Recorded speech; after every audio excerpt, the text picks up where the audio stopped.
So today's going to be actually quite a sad day, because today is the last day I'm going to get a chance to hang out with Ribs, because he's moving back to New York. This is going to be the last time I see him in, I don't know. So as a way to say goodbye, the three of us, Ribs, Leo and me, we're all having dinner. But before he goes, I thought it'd be best to get a video out of him at least. Alright, so we're waiting for our food. And whilst we're waiting for our food, I thought it'd be a good time to ask the boys a question that I thought about the other day. And basically, what is a photo that you see all the time, but you know you can't take? I just went really quiet. Yeah. I knew that was going to happen. Oh man. Everybody is listening. Just went. Everybody's listening. Alright, so basically, so for me personally, it's like kids in school uniforms.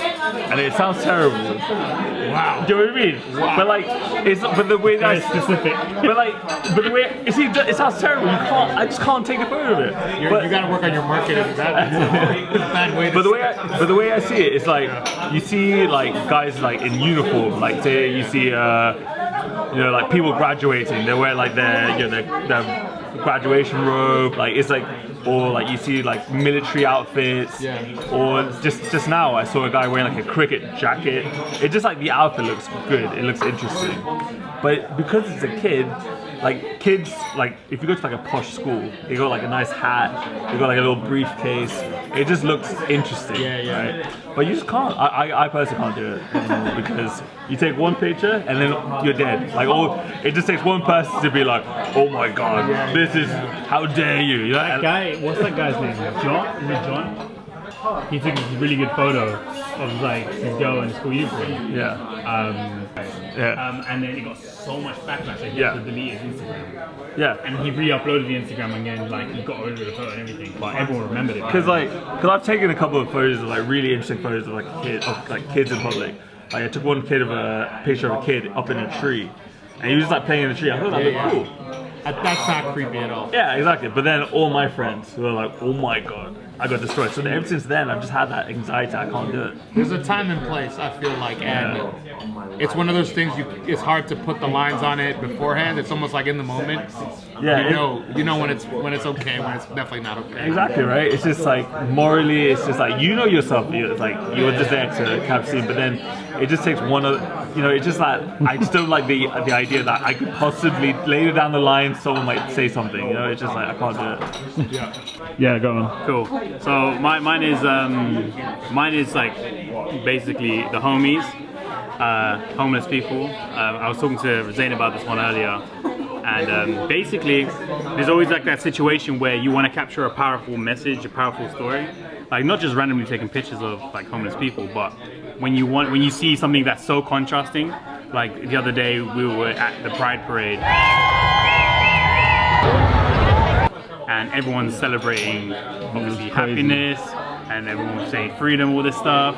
And then literally on the road where the parade is, there was this homeless couple laying on top of each other, while everyone just walks through them. And it's like, like just captures the scene. It shows such a stark contrast. It's a beautiful, it's like a crazy story. It's like, how can this be happening kind of thing? Like literally like meters away. And it's like it was ridiculous.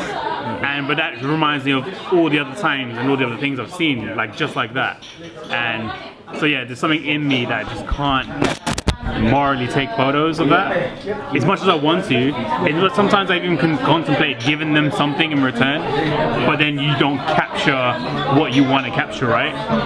Like I could always take a picture and then offer them money, but then that's not the point. The point is that they may be really insulted that you took a photo of it anyway without asking, but you want to capture that moment. So, let me interject. Let me interject. So the homeless one is so interesting, because I have a friend who's like a photojournalist, like he's like pretty big. Well, he does like work for like Nat Geo, like he goes on assignment on like really big projects, and he's the same way about homeless people in London. But he goes out into like war scenarios, war zones. Like he captures circumstances. Yeah, like way worse than over here. But he's happy to take pictures of them. But then when it's down here, it's just like he feels like he's exploiting them. You can easily make the same argument for there, right? Wait. Sorry, Ribs got distracted. looks insane. No, that's an interesting concept. Yeah. I don't know. I think if you personally decide you don't want to do it, like obviously fully respect that. But conceptually, I don't see a huge difference between that example for like in London versus somewhere else. Like that to me is a bit strange. And then also just within the city, if you do street photography, people, you know, doing things in the street.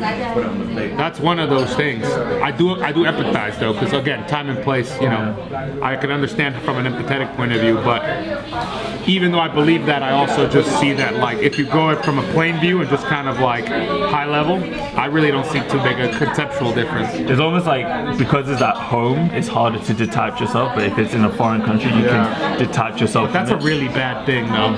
But yeah, that is a weird. That's really bad.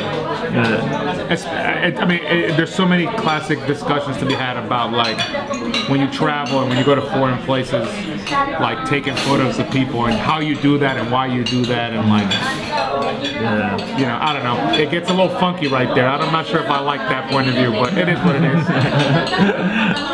Well, the sort of double standards. Yeah, because the people in London, they're no better, no worse than somebody like in because like a war-torn place, you know.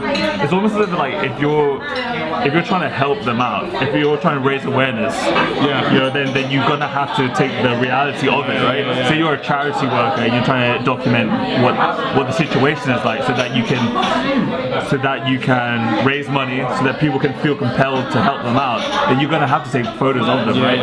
You're not gonna want to sort of sanitize the scene. I guess if it's your job and you're doing it because it's your job, and then when you come home it's not your job and you're like, I'm not doing this, I could understand that. That's a very practical reason, but if conceptually you think there's like something more noble or like or something more like important about people in London and therefore you gotta respect them more than someone somewhere else, like I don't like that. Yeah. You got one? Or you want more time to think about it? Or do you want to eat first? I had something in my mind, but now I forgot what it was. I don't know. I think this is maybe not a moral one, but like you see people in the street doing shady shit. Yeah. Like whether it's drug related or like people who just finished doing some drugs and are walking around looking kind of funky, like just kind of, let's say like what's unflattering. No. There's a word for it, like this might be like the underbelly of society. I think that might be too judgmental. But either way, just people doing like illicit stuff. Yeah. Well, one, you could be incriminating somebody, which is obviously problematic, but also could be dangerous. You never know who you're dealing with. Photos of that kind of stuff are very interesting. You see it a lot, especially if you live in the city. But you would love to take photos. You would like to do that yourself, but you couldn't. It could be very interesting because you get some pretty aggressive scenes. Yeah. And there's a photographer, I forget his name, some famous guy in New York, he's not alive anymore, but he basically like in the 90s befriended, somehow got into these crews. He would get like uncensored, unfiltered images of this kind. I'm talking like the dirtiest of the dirty shit, like needles in arms and people with all kinds of scabs, like it's like doing all kinds of crazy shit, and weapons and all that. And at least he was part of that community. It seems like somehow. There's this female like street photographer, like one of the legends. I forgot her name. We're talking about. Zain Stains? No, I'll put it up here. Oh, I know who she is. Yeah. I'll put it up here. But like she did a project where she just basically followed the NYPD. Oh, I know. She followed them, and she's got like pictures of like all kinds of like you know, criminals getting like bleeding from their head as like they're getting arrested. Yeah, that's just cool. That's very interesting. But when you do that on your own, kind of like as a solo rogue person, like it might be a rush. It definitely takes some courage, but you gotta be ready to like defend yourself. Basically. You gotta be ready for literally whatever, and I don't think I'm ready for it. You gotta be street smart for that shit. Yeah, I think I'm street smart enough to not do it. So that's why I don't get those photos. So there's a little bit of moral stuff in there, but I think there's also just some practical, like, is it smart? Is it safe? What are the repercussions? I don't know. That's good. All right. Well, hopefully the food will be here soon. So yeah.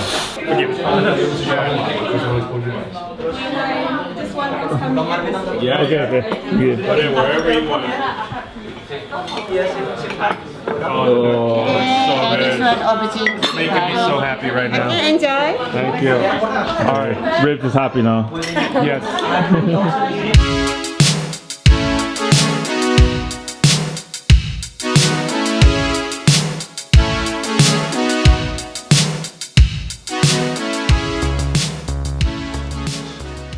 yeah, that's the video. Sad to see Ribs go, but yeah, I guess I'm just gonna have to go to New York now, huh? I thought that was a good question to put towards those guys, because I know that I have my, you know, I know it's like sort of like this weird moral dilemma that a lot of us photographers, especially, you know, people who do street photography, face on a daily basis, you know.